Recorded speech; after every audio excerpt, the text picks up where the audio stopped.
Hello everyone, Atasi রান্নাঘরে আপনাদের সকলকে স্বাগত। চলে এসেছি আরেকটি নতুন রেসিপি নিয়ে। আজকে বানাবো রসুন দিয়ে আলুর দম।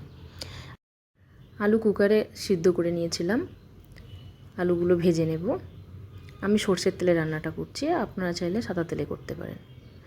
দেখুন আলুগুলো ভালো করে ভেজে নেব, উল্টে ভাজা হয়ে গেছে। এবার ওই কড়াইতেই একটু তেল কম করে নিয়ে ওতে ফোড়ন দিয়ে দেব শুকনো লঙ্কা আর জিরে। ফোড়ন দিয়ে পেঁয়াজ দিয়ে দেব। পেঁয়াজটা ভালো করে মিক্স করে নেব, ভালো করে ভেজে নেব লাল করে। দেখুন ভাজা হয়ে গেছে। এখানে দিয়ে দেবো আদা রসুন কাঁচা লঙ্কার পেস্ট। আদা রসুন কাঁচা লঙ্কার পেস্টটা ভালো করে মিক্স করে নিয়ে তেল ছেড়ে দিলে এবার দিয়ে দেব মশলা। শুকনো লঙ্কার গুঁড়ো, হলুদ গুঁড়ো দিয়ে ভালো করে মিক্স করে নেব। একটু জল দেব যাতে মশলাটা পুড়ে না যায়। দেখুন ভালো করে মিক্স করে নেব। দেখুন তেল ছেড়ে দিয়েছে। আমি আগের থেকেই আলুর সাথে সিদ্ধ করে রেখেছিলাম 3টে রসুন, গোটা রসুনগুলো দিয়ে দেব।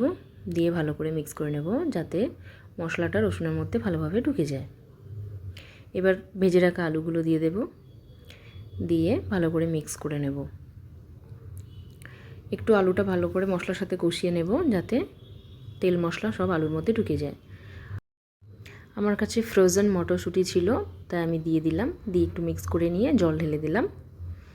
আলুগুলো সিদ্ধ করা আছে তাই বেশি টাইম লাগবে না। ভালো করে মিক্স করে নেব।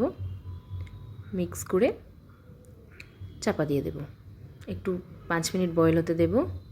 দেখুন ভালোভাবে ফুটে গেছে। হাই ফ্লেমে দিয়ে জলটাকে কম করে নেব আর গরম মশলা ধনেপাতা দিয়ে নামিয়ে নেব। আশা করছি আজকের রেসিপিটি আপনাদের ভালো লেগেছে। দেখা হচ্ছে পরের ভিডিওতে নতুন রেসিপি।